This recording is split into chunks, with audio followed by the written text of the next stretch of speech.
Welcome back to the deep dive. Today we are strapping in for what might be the single most culturally and economically explosive subject we have ever tackled. I think you might be right. The convergence of Taylor Swift and Travis Kelce.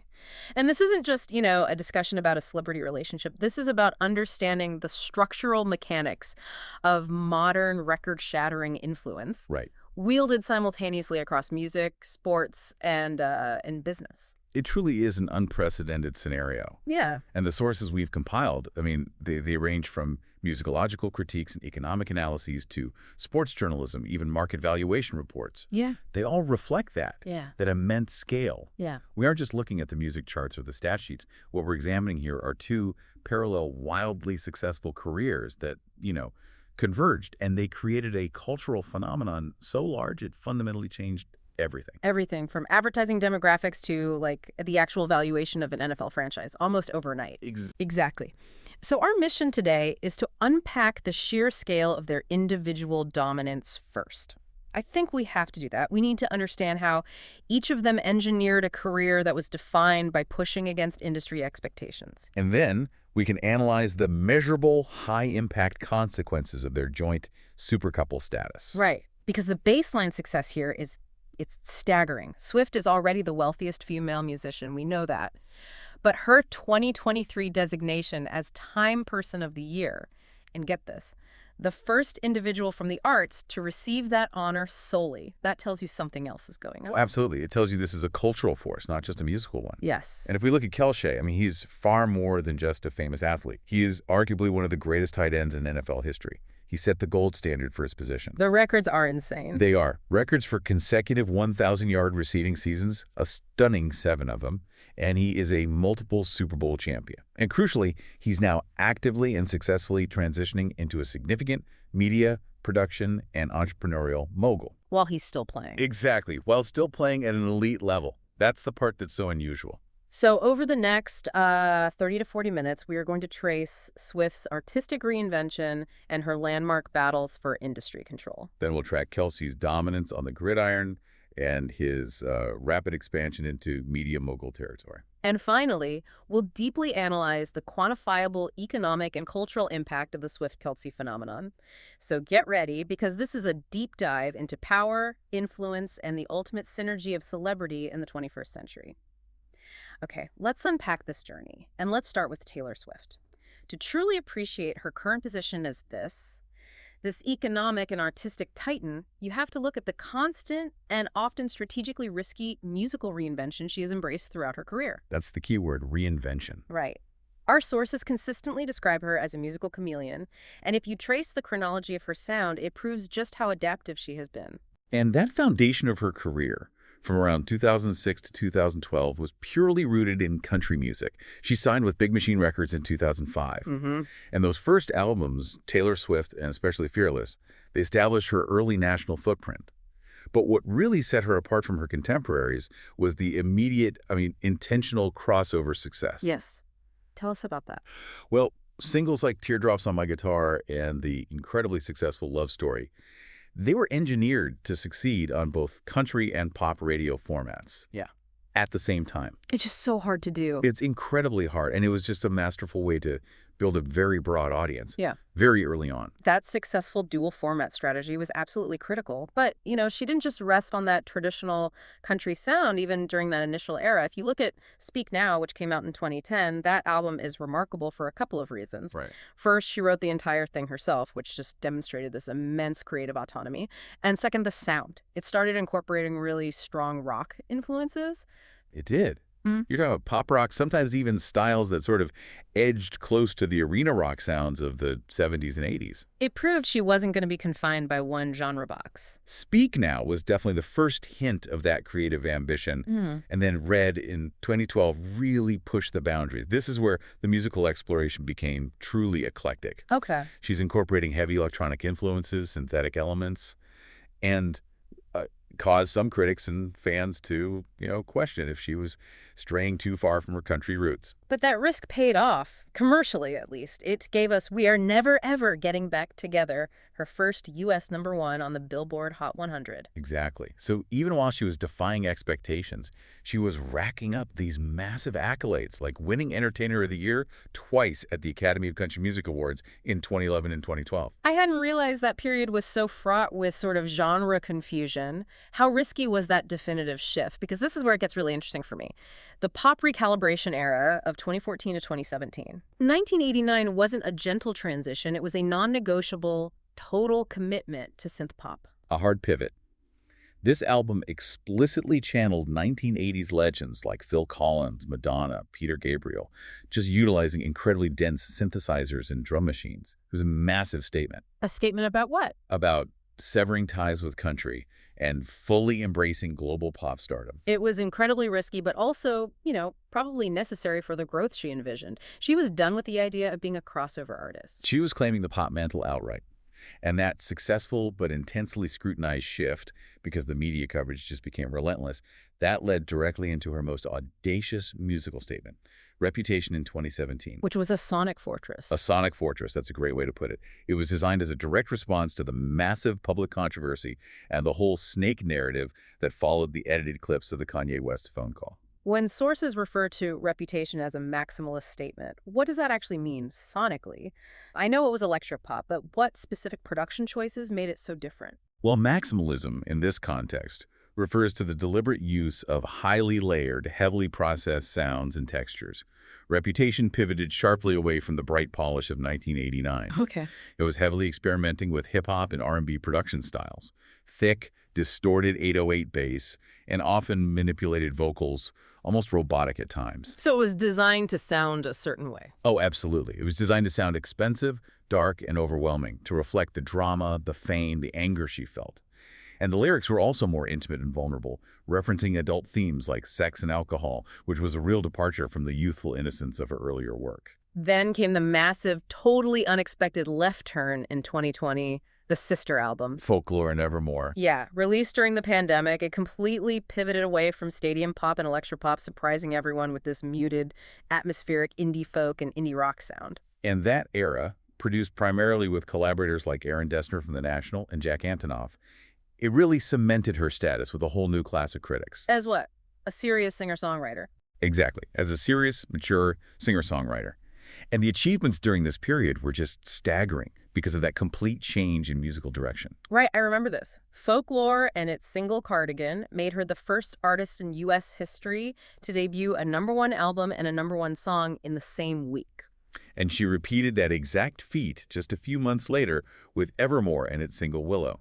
Incredible. Critics who had previously dismissed her were now hailing this era, crediting her with popularizing elements of alternative music for a mainstream audience. And her commercial power only accelerated from there. Midnights in 2022 was a return to minimalist synth pop, but its commercial force was just completely staggering. Led by the track Anti-Hero, the songs from that album made her the first artist ever to occupy the entire top 10 of the Billboard Hot 100 simultaneously. In the same week. It's not just a hit album. That's market saturation. Complete saturation. And then that unprecedented chart dominance was somehow eclipsed by the Tortured Poets Department in 2024. This record became the first album ever to accumulate, get this, 1 billion streams on Spotify within 1 week. A billion in a week. It didn't just take the top 10. Its songs monopolized the top 14 positions of the Billboard Hot 100. This just reflects a unique kind of market dominance, where the collapse of the traditional radio and sales model is replaced by a personalized streaming impact so massive it dictates the entire chart. And she closed out the timeline in our sources with The Life of a Showgirl in 2025, which broke the U.S. record for the biggest debut or sales week for any album, hitting 4 million first-week units. Wow. What this continuous success proves is that she is one of the very few artists who can consistently sell millions of album units across 2 decades, despite the industry-wide decline of traditional record sales. Which is precisely why sources often label her the last pop superstar of the 21st century. So moving beyond the genres, we really need to focus on what Swift considers herself first and foremost. A songwriter. A songwriter. Her philosophical approach to lyricism gives us incredible insight into her artistic process and, how she maintains that constant creative output. She organizes her lyrics into those three incredible types, which really helps us classify her stylistic range. You have the quill lyrics, right? Right. Rooted in antiquated poeticism, fantastical world building. You see that a lot in the folklore and Evermore eras. And then you have fountain pen lyrics, which are based on modern and vivid storylines. These reflect the observational, deeply personal narratives of her pop work. And finally, the glitter gel pen lyrics. The fun one. Exactly. Lively, frivolous, fun pop tracks designed for pure, immediate enjoyment. And this categorization is more than just some quirky marketing tool. It's a systematic way of demonstrating that her lyrical voice spans from the deeply emotional narrative to the fun, carefree pop track, all with the same intentional craft. The thematic evolution is key here, too. Her early work, like Fearless, was rooted in that adolescent fairy tale romance. By Speak Now, she was reflecting on young adulthood and real-life heartbreak. And that progression continues, leading to later albums like Midnights and the Tortured Poets Department, which explore far more adult and extreme themes. What kind of themes? Erotic desires, forbidden love, and the complex, suffocating challenge of living under the public spotlight. And this confessional style, this willingness to reference personal events to publicly process and express internal feelings, is a huge part of her identity. This is why academics have linked her work directly to confessional poetry. She's been dubbed a poet laureate of her generation. Right, for reflecting the emotional landscape of her peers. But this is precisely where the historical controversy and the gendered critique comes in. Critics, particularly those described in our sources as rockist, often dismissed her confessional style. And for listeners who might not be familiar with that term, rockist often describes a critical approach that favors traditional rock aesthetics. Male singer-songwriters, perceived authenticity, garage band roots. And often dismisses commercially successful pop artists, especially women, as superficial or calculated. Exactly. These rockist critics dismissed her detail-oriented personal songwriting as merely tabloid gossip or a calculated commercial ploy. Yeah. They'd find her metaphors imprecise or too simple. And this is a fascinating discussion point that scholars like musicologist Travis Steimling and academic Ryan Hibbett address head-on in our sources. What did they find? Well, Steimling argued that while Swift's autobiographical authenticity actually fits perfectly within country and rock lyrical standards genres traditionally dominated by men, her male detractors often viewed her lyrical depictions of a young woman's experiences and relationship struggles as inherently trivial. Trivial. Trivial and unworthy of serious merit simply because of the subject matter. And Hibbett explicitly connects this to a gendered double standard. He noted that Bob Dylan's reliance on romantic themes and occasional literary imprecisions is not as harshly criticized or dismissed as Swift's detailed storytelling. That's a great point. Yeah. And the literary critic, Stephanie Burt, provided a really balanced view. She acknowledged that while Swift's writing might not be poetry in the strictly traditional academic sense, it is supremely proficient at placing inventive, evocative language into pop melodies designed to be sung. It's an applied form of lyrical genius. We should also spend a moment on her vocal evolution. For years, there were debates about her voice, especially in a live setting. But since the creative shift of folklore, the critical reception has been overwhelmingly positive. How so? Critics noted her singing becoming richer, with stronger clarity, projection, and tone.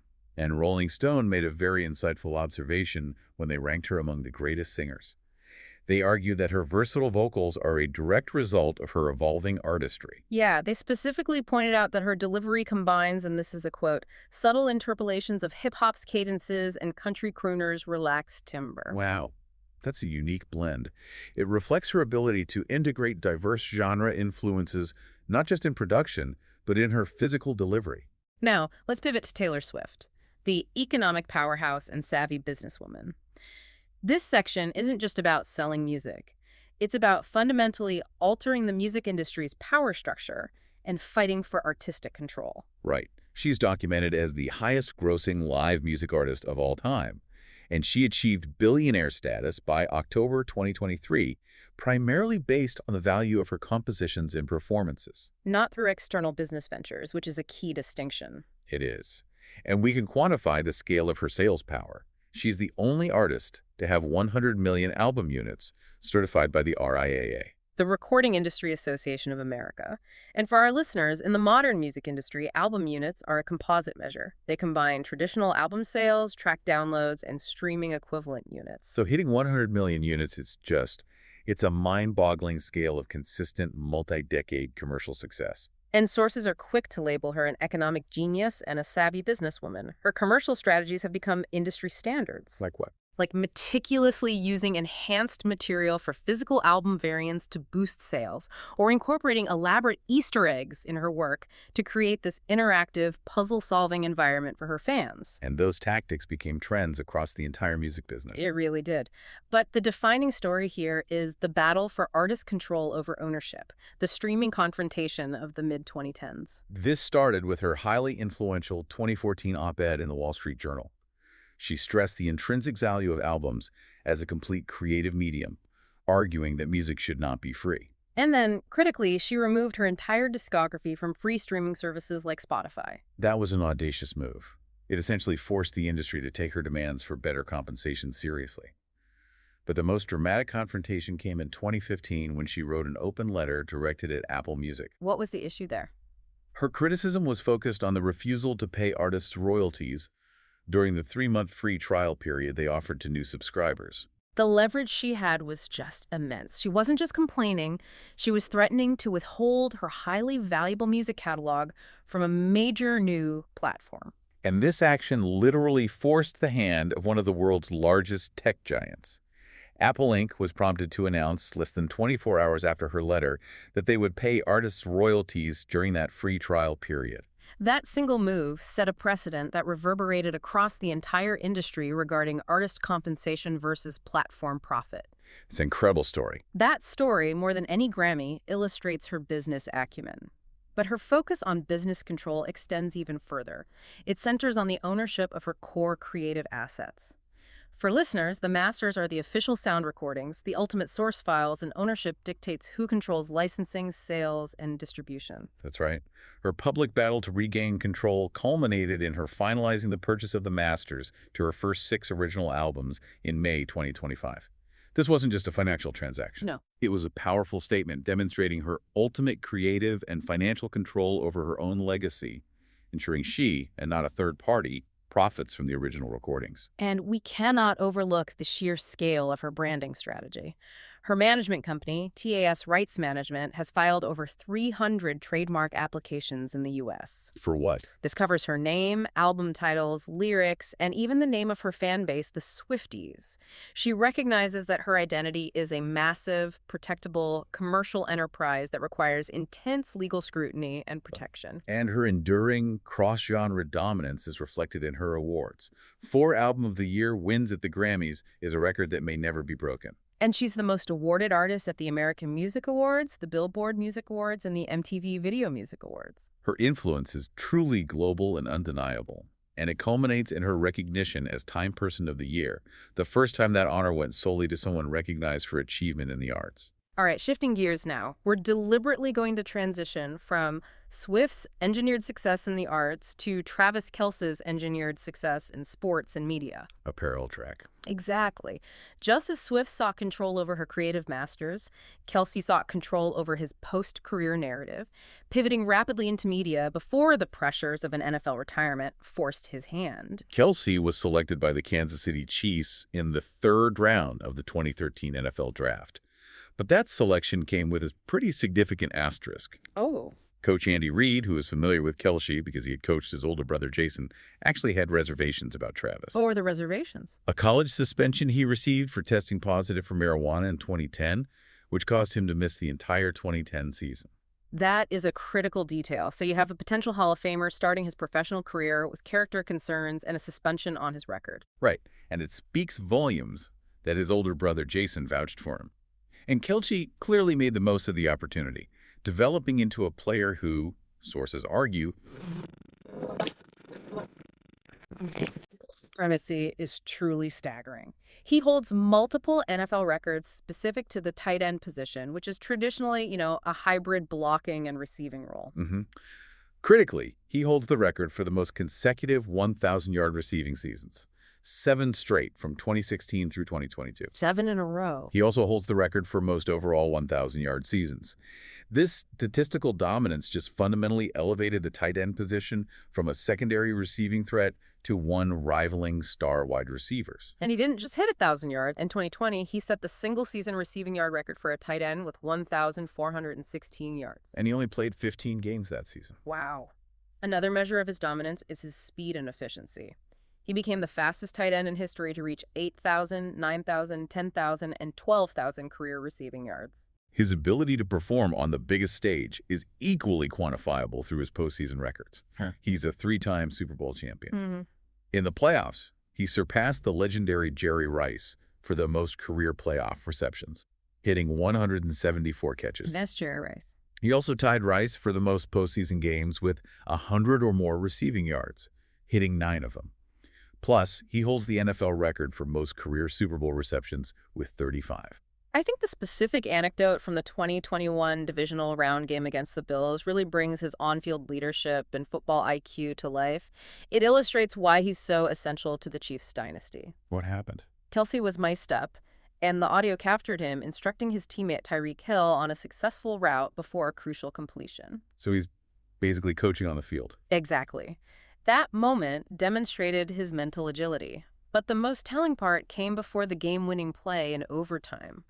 The mic'd-up audio showed him suggesting to Patrick Mahomes that he might just improvise his own route based on the defensive scheme he saw developing. That is an elite level of in-game processing and confidence. And Mahomes responded by shouting, "Do it, Kelce," before finding him for the critical 25-yard completion that set up the winning field goal. Wow. That level of trust and instant improvisation perfectly captures his role. He's not just an elite athlete, he's a field general capable of impacting instantly. He is truly an essential engine of the Chiefs dynasty.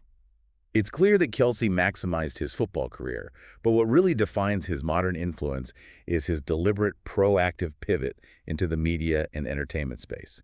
And that's something few elite players achieve while they're still actively playing. The New Heights podcast, that's the absolute centerpiece of this media transition. He co-hosts it with his brother, Jason Kelce. Launched in September 2022, the name is a nod to their hometown, Cleveland Heights, Ohio.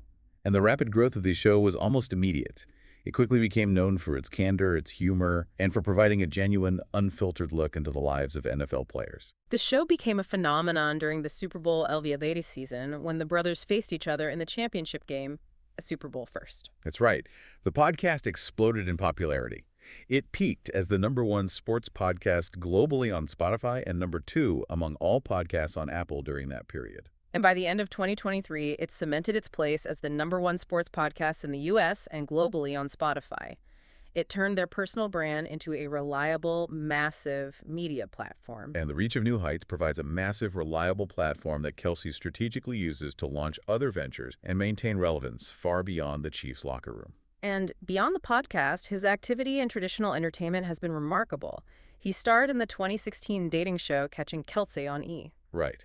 And he hosted Saturday Night Live in 2023 to great acclaim and was recently announced as the host for the reboot of the game show, Are You Smarter Than a Celebrity?, for a 20-episode season. He's demonstrating range not just in front of the camera, but behind it as well. He's moving into production. He served as an executive producer for the 2024 war comedy drama film My Dead Friend Zoe and the documentary King Pleasure, which is about the artist Jean-Michel Basquiat. And most recently, he secured his first major acting role in the FX horror series Grotesquerie. That willingness to cross into film and scripted television while still dominating the NFL gridiron is practically unheard of. And this transition isn't just about fame, it's highly profitable. He is cited as one of football's most successful endorsers. He's estimated to make $5 million annually off the field. And representing massive, diverse brands like Bud Light, State Farm, Pfizer, and Campbell's Soup, he has successfully monetized his approachable, blue-collar,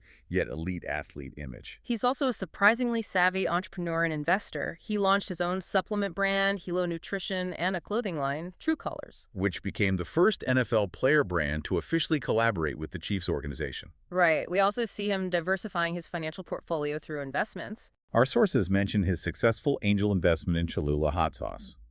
And for listeners, an angel investor provides capital for a startup, usually in exchange for convertible debt or equity, often based on personal connections and high potential. And Kelsey's early investment in Cholula provided a huge 4 times return when the company was acquired. He even co-owns the multi-state club car wash chain and, with his quarterback Patrick Mahomes, opened the highly anticipated 1587 Prime Steakhouse in Kansas City. So he's building an entire business empire using his celebrity platform, which sort of mirrors Swift's approach to financial independence. And both Kelce and Swift demonstrate a keen sense of social responsibility alongside their financial pursuits, albeit through slightly different philanthropic lenses. How so? Kelce seems to focus intensely on local, sustainable educational efforts, while Swift focuses on massive disaster relief and direct support. Kelce established his 87 and Running Foundation in 2015 to empower underprivileged youth in Cleveland and Kansas City. And his signature program is the Ignition Lab,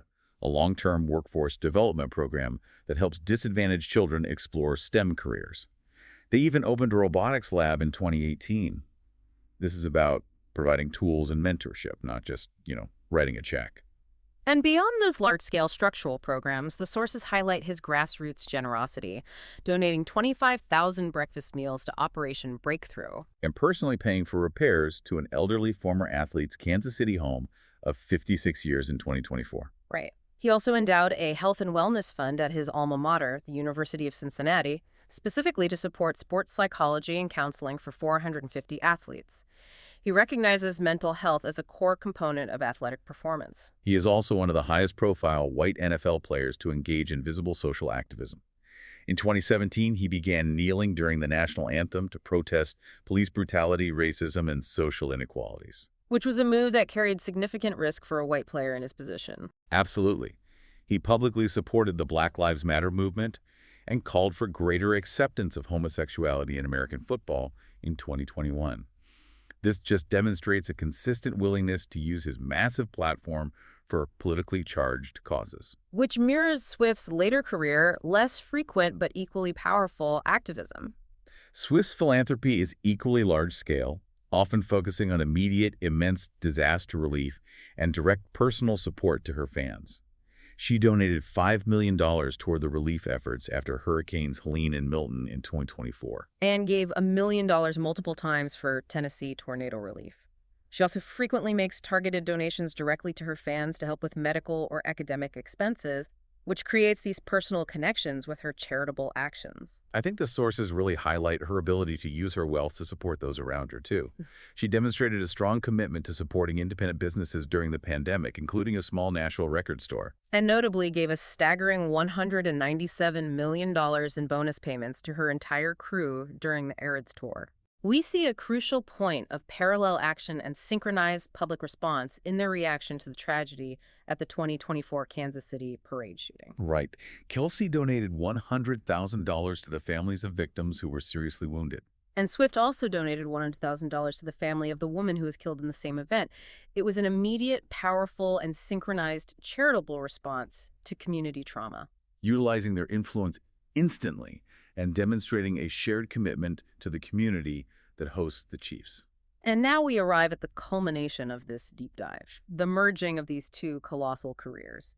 They began dating in 2023, became engaged in August 2025, solidifying their status as what the media instantly dubbed a supercouple. So the question isn't if they had an impact, but how that impact can be quantified. Exactly. And the media coverage, while extensive, is backed by extraordinary, quantifiable data demonstrating what the sources universally refer to as the Swift effect. Taylor Swift's attendance at Chiefs and NFL games during the 2023 season delivered a profound economic lift that shocked even seasoned sports analysts. Let's break down the viewing numbers because they are genuinely astronomical.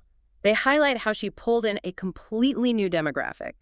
The Chiefs-Jets game hit 27 million viewers, Which made the most watched Sunday night show since Super Bowl Hell Yeah. So she was capturing audiences who might not normally tune into a random regular season game. But the peak of this effect was the postseason. The Chiefs-Ravens AFC Championship game was the single most watched AFC Championship game of all time. Of all time. This isn't just about general interest. It's about a massive, measurable increase in audience size and, critically, advertising reach to younger, often female, demographics that the NFL had struggled to engage. That commercial consequence is absolutely astonishing. One widely cited estimate from a sports marketing company claimed that in just 6 months, the Chiefs franchise gained a staggering $331.4 million in value. Just because of the relationship. Simply because of the increased viewership, merchandise, ticket sales, and the demographic shifts stimulated by the relationship. To put that into perspective, the sources suggest this valuation was calculated by tracking the equivalent advertising value, or EAV, generated across every single news mention, social media post, and television segment featuring Swift and Kelce. Multiplying the reach and positive sentiment. Yes, it proves that the convergence of a pop culture star and a sports legend can directly translate into hundreds of millions of dollars in corporate asset value. You literally have a direct line between celebrity dating and franchise valuation. But this heightened public scrutiny is clearly a double-edged sword. Every action is amplified. And the sources note the controversy surrounding Kelce during Super Bowl XVIII, where he was seen visibly yelling at Coach Andy Reid on the sideline following a fumble by a teammate. When Kelce wasn't even on the field. Right, and that behavior was instantly scrutinized by millions. However, he quickly demonstrated the media control he has via his own channels. He apologized for the unacceptable behavior on his New Heights podcast. So he effectively managed the crisis on his own platform, offering a genuine controlled response, rather than relying on a sanitized statement released through traditional PR channels. Their joint cultural footprint also proves how seamlessly they integrate their independent ventures. In August 2025, Swift utilized the New Heights podcast, Kelce's established media platform, to introduce her album, The Life of a Showgirl. So they are actively leveraging each other's established, highly engaged channels to maximize reach and bypass traditional media gatekeepers. And talk about leveraging power. The engagement announcement itself broke an Instagram record for engagement across the platform, but for me, the most fascinating and perhaps most telling cultural collaboration was the unexpected music success Kelce achieved with his brother Jason. Right, the Christmas song.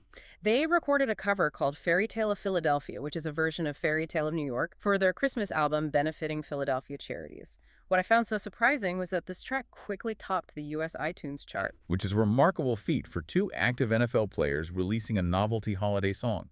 The leverage is undeniable. The brothers publicly and directly thanked the Swifties for the success. And that moment perfectly illustrates the immediate, tangible leverage of her dedicated, active, and highly mobilized fan base. The Swifties aren't just passive consumers. They are a mobilized force that can immediately propel tangential projects, like a holiday song, by two football players, to the very top of the sales charts. It just shows the sheer velocity of the cultural phenomenon when these two brands converge. So if we synthesize this entire discussion, what we have are two figures who achieved historical dominance in their respective fields by consistently defining themselves against industry expectation. Swift abandoned country music for pop despite intense raucous criticism, ensuring she maintained creative control. Kelce transcended the tight end position to become not just an elite athlete, but a major entertainment and media personality well before retirement. They represent a rare blend of pop stardom and the traditional singer-songwriter athlete archetype. And this pairing, I don't think it's accidental. It feels like a convergence of supreme self-control and unparalleled market awareness. Yeah. The popular culture scholars Fogarty and Arnold suggested that Taylor Swift's story alone already encapsulates many of the urgent conflicts in early 21st century American culture. Conflicts over what? Conflicts over ownership, gendered critique, and the role of celebrity in media. And if we connect that to the bigger picture, you consider Swift's extreme financial independence and creative control, finalizing the purchase of her masters, controlling her entire image, and you combine that with Kelce's rapid corporate expansion. Media hosting, successful angel investing, entrepreneurial ventures like 1587 Prime. Right. This raises a really important question for you, the listener. What happens when the culture they encapsulate is one they can also financially dominate? What does this pairing reveal about the ultimate trajectory of celebrity power when artistic control, financial independence, and mainstream ubiquity all converge. That is something worth musing on long after this deep dive is over. Welcome to the debate. Today we are examining a cultural and economic phenomenon that has, well, in a surprisingly short time, become this dominant case study in modern media: the partnership of Taylor Swift and Travis Kelce.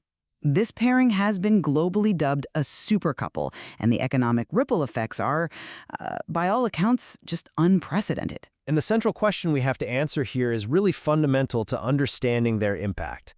Is the sheer overwhelming force of this phenomenon primarily driven by Taylor Swift's established, historic global superstardom, meaning her existing cultural and commercial machine, or does this represent a truly unique and powerful synergy, one generated equally by Travis Kelce's elite record-setting status in sports and his burgeoning media presence? Swift's deep, pre-existing cultural infrastructure as the dominant engine, the primary catalyst for the scale of this phenomenon. And I'll be arguing that to view this as purely the Swift effect is to fundamentally misunderstand the architecture of influence here. Kelce's distinct status and his sophisticated, diverse ventures provide a critical, I'd say necessary synergy that allows this whole thing to penetrate domains and demographics that Swift's pop power on its own just couldn't touch.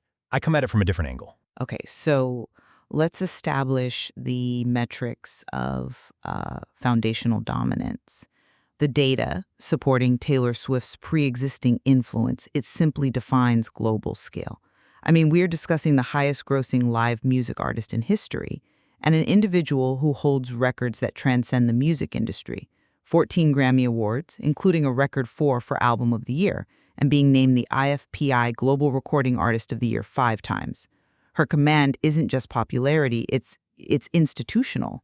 I absolutely concede that her artistic output and commercial success are historic. But I think focusing solely on those large numbers risks simplifying the mechanism of the current coupling. We aren't debating her solo influence, we're debating the source of the combined influence. But the combined influence is triggered by the existing infrastructure. The measurable Swift effect demonstrates her singular power to move markets and instantly transfer audience allegiance across completely diverse industries. Just consider the economics. The Kansas City Chiefs franchise gained an estimated $331.4 million in value in just 6 months after the relationship went public. That valuation is astounding, yes, but I challenge the causality you're implying there. The Chiefs are a top-tier NFL franchise already, not some struggling startup suddenly rescued by celebrity. They are top tier, absolutely. But that sudden, sharp spike in valuation is traceable directly to the increased scarcity and exposure her celebrity brings. NFL viewership spikes, like the Chiefs-Jets game hitting an astonishing 27 million viewers, are a direct and traceable consequence of her presence. This is her established global infrastructure gaining unprecedented access to a previously closed, highly valuable demographic, the sports world. Her cultural reach was recognized independently of this pairing, being named Time Person of the Year in 2023 as the first individual recognized purely for achievement in the arts. Her machine, I think, the undisputed foundation. I see why you think that, but let me give you a different perspective. That $331 million valuation increase wasn't just generated by a celebrity sitting in a luxury box. It was generated by the combination of the world's greatest pop star entering the domain of a generational, record-setting athlete who plays for a consistently dominant team. To dismiss Travis Kelce's status is to ignore the gravity he brings to the table. Agreed, he is an elite athlete. But how does that athleticism translate to generating $331 million in cultural capital? That seems to be an inherently entertainment-driven economic outcome. It translates through legitimacy and credibility. Kelce is not just famous. He's considered one of the greatest tight ends in history. He holds NFL records like 7 consecutive 1,000-yard receiving seasons by a tight end, most career postseason receptions, and he was named to the NFL 2010's All-Decade team. This established, non-musical excellence provides a dimension of athletic credibility that's unmatched by almost any other celebrity pairing. This synergy is crucial because it gives the pairing a substance that goes beyond a celebrity hookup, legitimizing it within the traditionally conservative sports media landscape. But celebrity presence in sports isn't new. What makes this different is the sheer scale. And that brings us to our first contention, the scope of influence. A global pop icon versus a singular athletic elite. How can Kelce's success, which is primarily defined within the American football sphere, a 3-time Super Bowl champion, yes, how can that compare to Swift's influence across multiple continents and genres? And that's exactly what I mean when I talk about measuring apples against oranges. The influence isn't about mere geographical volume, it's about unique leverage in critical, segmented markets. Kelce's records, like surpassing the great Jerry Rice in career playoff receptions, that demonstrates a singular level of athletic dominance. I mean, to break a record held by a name like Jerry Rice, that instantly elevates the status to all-time great. And how does that translate for a listener in, say, Argentina who's buying her album? It translates because that level of elite, historically significant expertise provides a unique dimension of credibility necessary for the supercouple title to resonate beyond traditional pop culture demographics. It shows they are both peak players in their respective fields, which lets them break through segments Swift's pop fame couldn't reach on its own. It proves a true synergy. But let's look at the artistic output and reach. Swift's discography spans country, pop, folk, synth pop, indie rock, and she has been described as a musical chameleon for her continuous reinventions. That ability to reinvent and maintain relevance, selling millions of albums consistently across 2 decades despite the industry's shift away from physical sales, well, that signifies a deep, self-sustaining cultural foundation. The foundation of influence is just structurally larger than even the greatest tight ends in NFL history can match in terms of breadth. I just don't buy that. You're measuring a football icon against a music icon solely on the music icon's metrics. The core debate is not whose resume is longer, but which element is the essential driver of the current phenomenon. Kelce's elite recognition in the highest echelons of professional sport creates this magnetic pull for millions of hyper-engaged fans who might actively, disdain pop movements. His athletic dominance is the non-traditional pillar that supports the immense supercouple's weight, granting them access to the highest echelons of both the entertainment and sports worlds. Even with that athleticism, I think the real differentiator is scale. You mentioned his parallel growth, but doesn't all that business savvy ultimately just give Swift a larger, ready-made platform to amplify her message? I would frame it differently. Kelce's parallel growth is key to the existing infrastructure that was ready to receive and leverage that mass attention. He had the platform ready to go. He has established diverse business interests, including investments in companies like Cholula Hot Sauce, Garage Beer, and Alpine F1 Team Steak. His media roles, hosting SNL and launching his own annual music festival, Kelce Jam, which sold 10,000 tickets in 20 minutes, demonstrate that he built a diversified brand capability independent of his playing career. And yet, many of those ventures gained exponential attention after the relationship became public. Absolutely. They were amplified, but they were not created. And crucially, his podcast, New Heights, which he co-hosts with his brother, was already the top sports podcast on Apple before the relationship became widely public. This means he had a pre-existing, massive direct-to-consumer channel that spoke directly to the core demographic, the sports enthusiast, that Swift's primary channels naturally miss. That channel becomes the essential vector for synergy. That's an interesting point regarding the platform being ready, but let's look at the catalytic effect, which I still believe originates with Swift. Look at the specific collaboration. The Kelce Brothers song Fair Tale of Philadelphia reached #1 on the U.S. iTunes chart.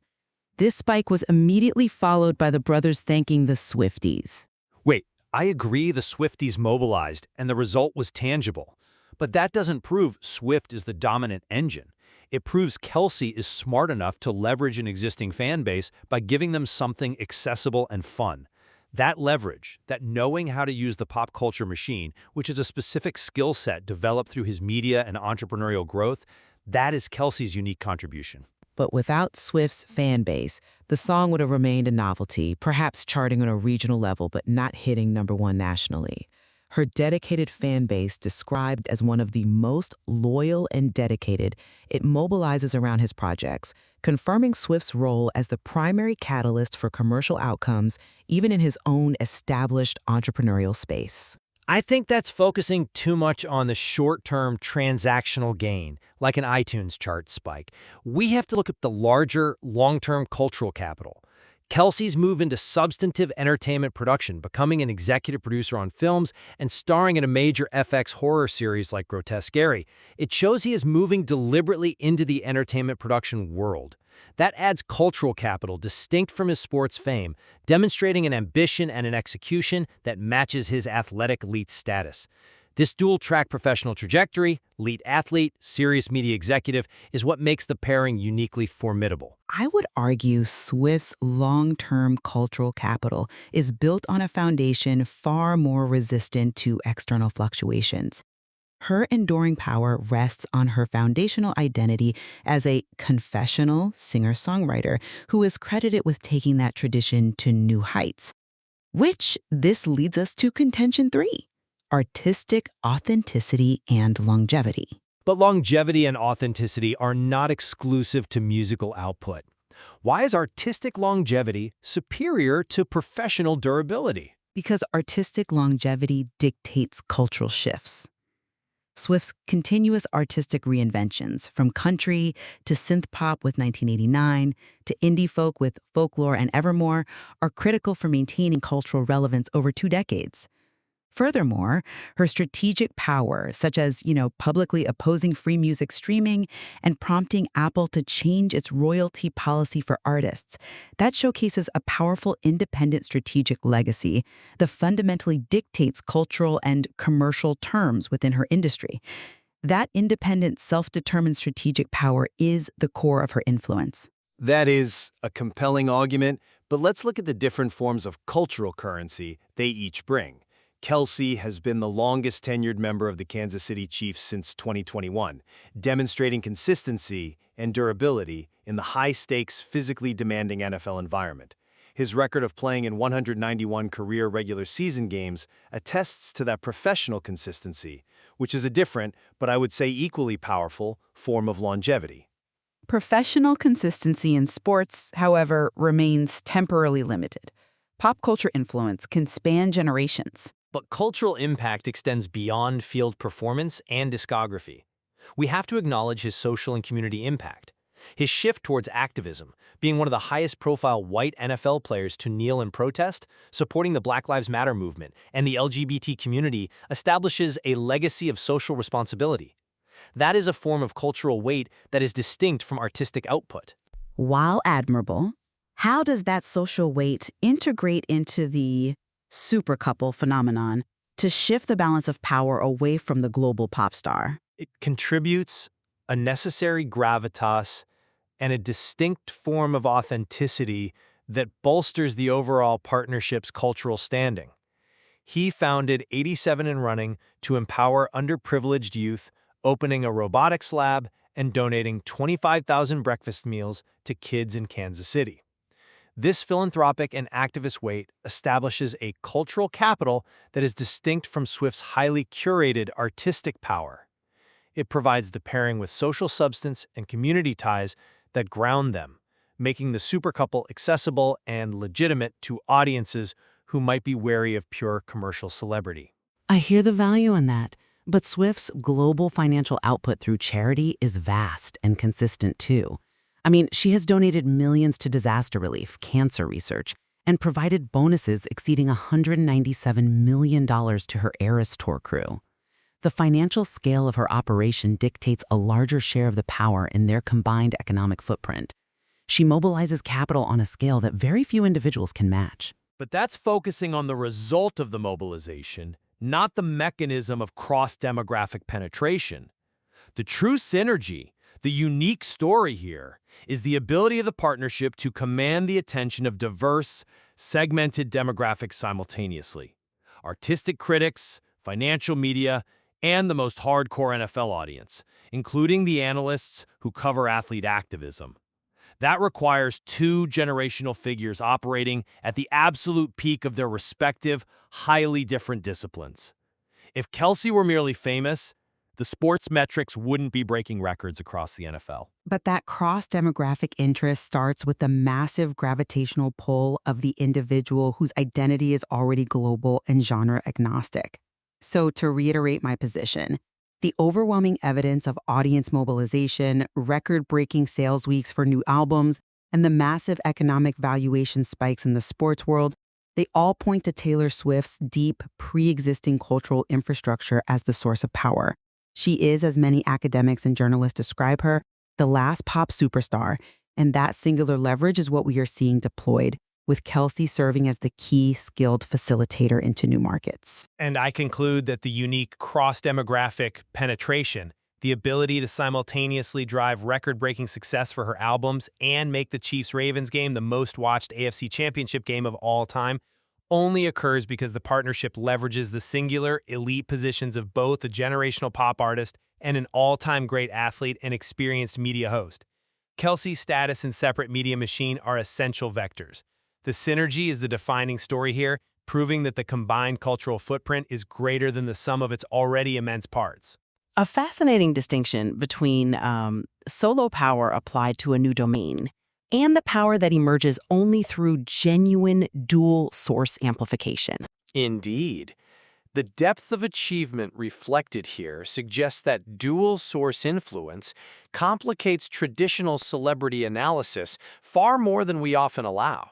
There is certainly much more to explore in how these two phenomena continue to interact and redefine what a supercouple can actually achieve.